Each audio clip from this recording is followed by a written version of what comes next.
Então vamos lá, meus queridos! Agora a gente tem que analisar quais são as hipóteses de citação ficta ou presumida. E aí a gente sabe, gente, que o réu, regra, é citado pessoalmente. Então, o correto é a citação pessoal. Só que, às vezes, o réu não foi encontrado para ser citado pessoalmente. E aí, no momento em que ele não é encontrado para fins de citação pessoal, não resta outra alternativa senão a citação ficta ou presumida, que pode ocorrer por edital ou por hora certa. Reparem que a citação por hora certa foi uma inovação da reforma de 2008. Até o ano de 2008, o réu era, toda vez que ele não era encontrado, independentemente do motivo, ele era citado por edital. No entanto, veja só, quais são as possibilidades do réu não ser encontrado pelo oficial de justiça para ser citado pessoalmente? Hipótese número 1, o réu está em local inacessível. Hipótese número 2, o réu está em local incerto e não sabido. Hipótese número 3, o réu se oculta para não ser citado. E aí vamos raciocinar, vamos imaginar a seguinte hipótese. O réu está em local inacessível. Gente, de quem é a responsabilidade pela falta de acesso a um determinado local? Do Estado. Então, o Estado tinha que dar um jeito do oficial de justiça chegar até o réu. Então, o Estado que colocasse o oficial de justiça num helicóptero, sobrevoasse a área, jogasse o oficial de justiça com paraquedas lá, não é isso? E depois ainda jogasse uma cordinha para o oficial de justiça subir de volta. E mais do que isso, ainda teria que conseguir alternativas para garantir ao réu a locomoção ou sair daquele local para procurar um advogado, para realizar os atos inerentes à sua defesa. Então, na verdade, gente, a responsabilidade pelo réu estar em local inacessível é do Estado. E o réu não pode ser prejudicado pela falta de acesso que não foi providenciada pelos órgãos estatais. Então, qual é a consequência disso?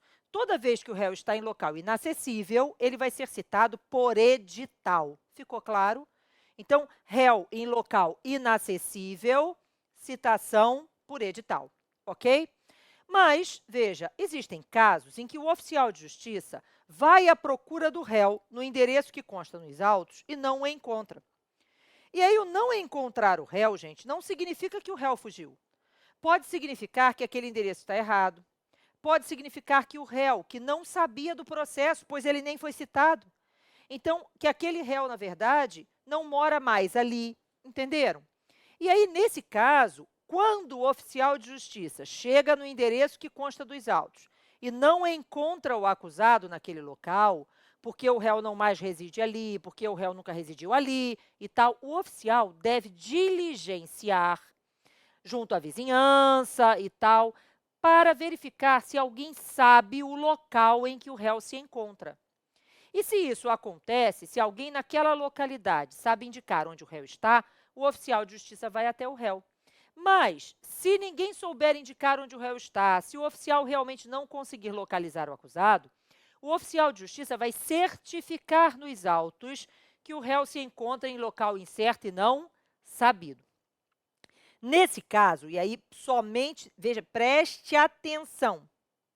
Nesse caso, réu em local incerto e não sabido, antes do juiz determinar a citação por edital, porque se o réu realmente estiver em local incerto e não sabido, o juiz vai determinar a citação editalícia. Então, repare que são essas duas hipóteses. O réu é citado por edital quando ele está em local inacessível ou quando ele está em local incerto e não sabido. Mas antes do juiz determinar a citação por edital, o juiz também tem que tentar localizar o acusado. E aí o juiz vai ter que oficiar, veja só, oficiar a companhia de luz, a companhia de água, de telefone, né, o TRE, para verificar se no TRE tem um novo endereço do acusado e tal. E mais do que isso, gente, qual é a probabilidade de um réu que é um réu criminal, veja, não ter sido localizado naquele endereço porque está preso por outro crime? A probabilidade é enorme. Então, quando isso acontece, do réu estar em local incerto e não sabido, dentre as providências, dentre as diligências a serem determinadas pelo juiz, está de oficiar o sistema penal. Por quê? Para tentar verificar se o réu não está preso por outro motivo. Então, antes do juiz determinar a citação por edital, ele tem que tentar esgotar as chances de encontro do acusado. Ficou claro, gente? Entendido isso? Certo? Então, isso é muito importante. E aí, lembre-se daquilo que nós falamos no bloco anterior. Diz o artigo 360 do CPP, se o réu estiver preso, tem que ser citado pessoalmente. Ficou claro? Então, antes do juiz determinar a citação por edital, se o réu não foi localizado, se o oficial de justiça certificou de que o réu está em local incerto e não sabido, de que o réu está em local inacessível, porque se ele está em local inacessível, o oficial não conseguiu nem chegar lá para ver se ele estava lá mesmo, né? Então, nesse caso, o juiz antes tem que esgotar as chances de encontro do acusado. Inclui-se nisso aí, oficiar o sistema penal e aguardar a resposta dos ofícios. E aí a gente tem que tomar cuidado, porque o artigo 360 vai nos levar para a súmula 351 do Supremo Tribunal Federal. E o que diz a súmula 351 do STF? A súmula 351, ela diz o seguinte, que é nula a citação por edital do réu que se verifica que estava preso no momento ou na época da citação, na mesma unidade da federação. Então, presta atenção. Então, vamos imaginar que a hipótese seja essa. O oficial de justiça não encontrou o acusado, certificou de que o réu está em local incerto e não sabido.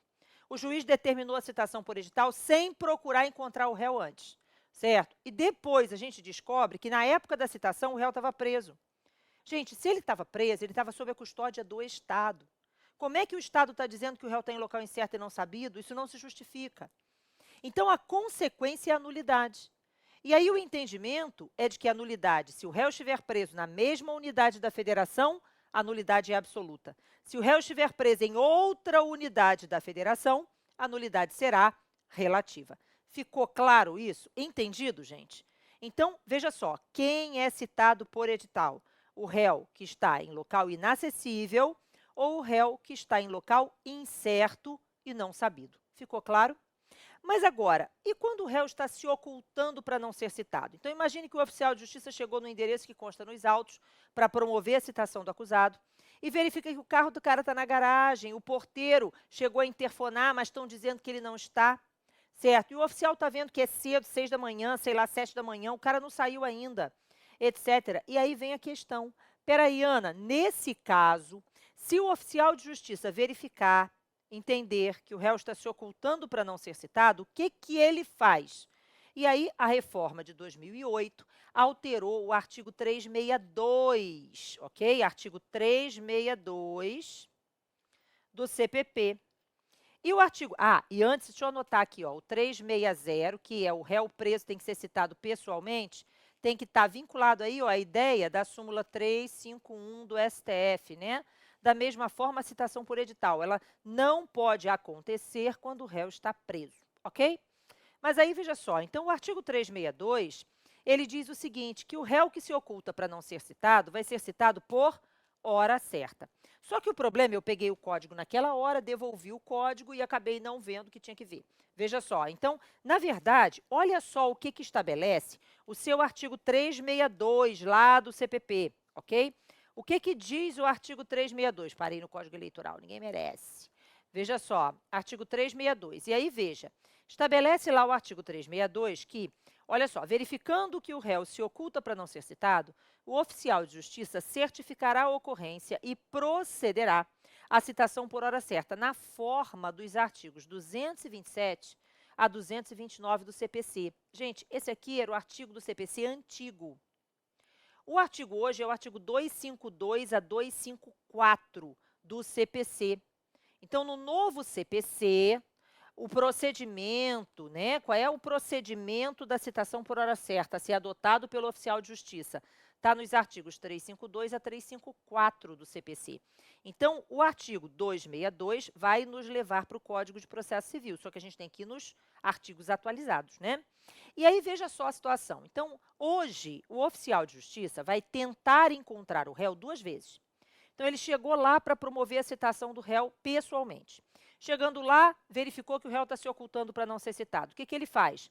Ele volta numa outra segunda oportunidade. Então, assim, 2 vezes. Se na segunda oportunidade ele verificar de novo que o réu está se ocultando para não ser citado, ele vai marcar dia e hora para retornar, entendeu? É a tal da citação por hora certa. E vai deixar essa informação com quem lá estiver, certo?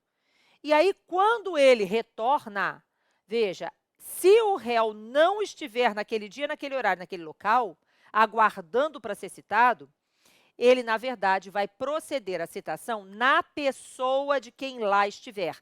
É a tal da citação por hora certa, que é uma citação ficta. Lógico que se o réu estiver lá, vai ser citado pessoalmente, né? Eu entreguei ao próprio réu a citação.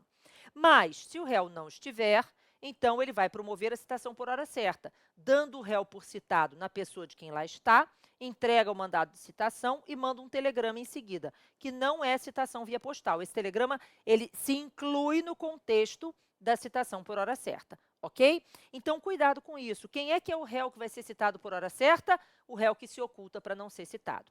Quando surgiu a reforma de 2008, que alterou o artigo 362 do CPP, criando a citação por hora certa, esse dispositivo foi questionado no Supremo Tribunal Federal enquanto inconstitucional, supostamente.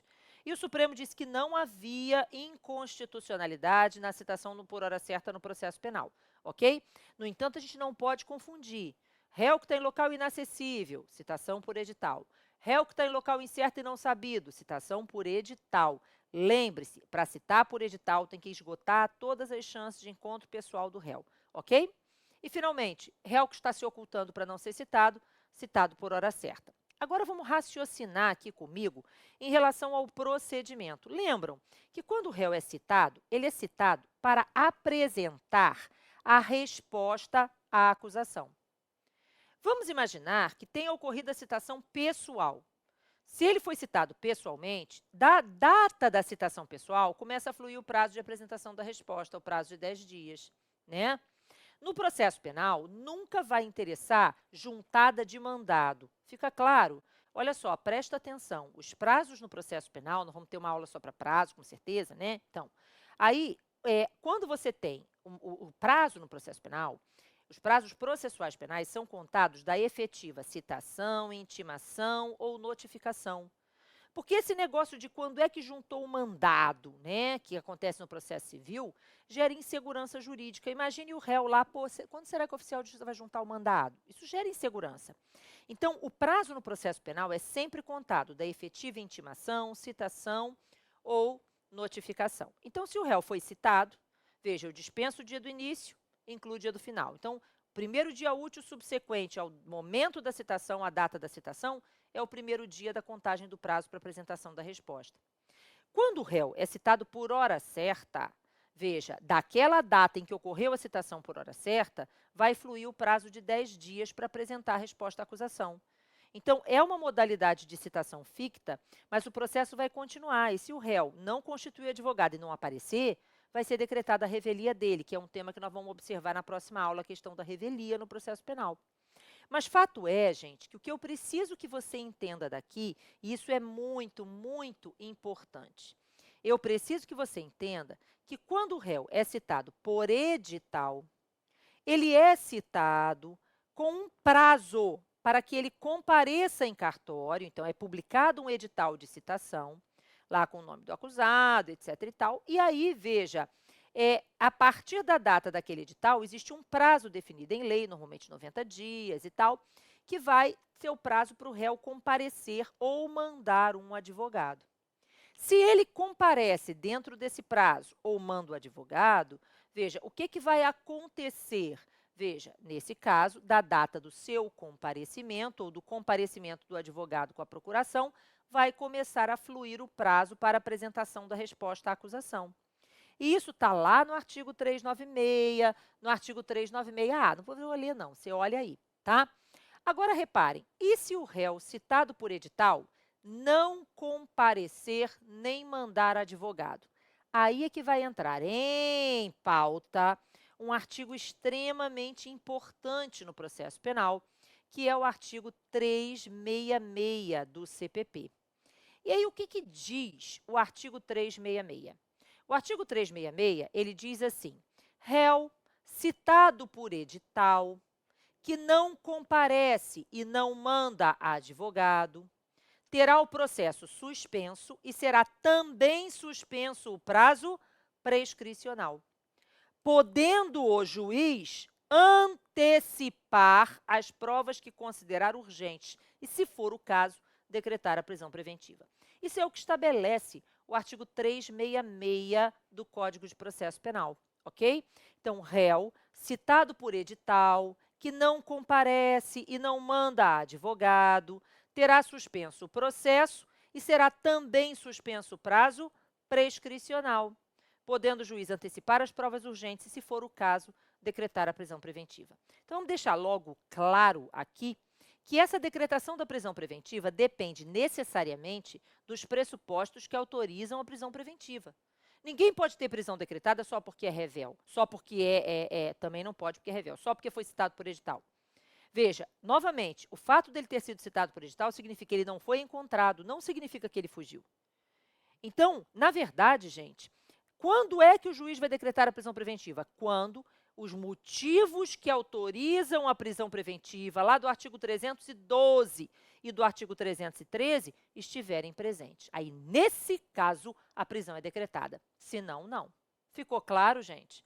Então, quando fala, veja, se for o caso, se houver o motivo, se os presentes os pressupostos da preventiva, a prisão vai ser decretada. Então, o fato do réu ter sido citado por edital, dele não ter sido encontrado, num primeiro momento, não autoriza a prisão, ok? Então, esse é um ponto importante. No entanto, o artigo 366 é dos artigos de maior complexidade do processo penal desde que ele surgiu. Tem duas coisas, naquela época, 96, surgiu essa redação do artigo 366, foi a Lei 9271 de 96. Ela foi publicada no dia 17 de abril de 96, e ela entrou em vigor 60 dias depois. Ela teve uma vacatio legis de 60 dias. E ela trouxe uma série de discussões para dentro do processo penal que a gente precisa analisar. Ficou claro? Uma delas, inclusive, recentemente cobrada na nossa prova, certo? Mas eu volto falando dessas divergências decorrentes do artigo 366 já já.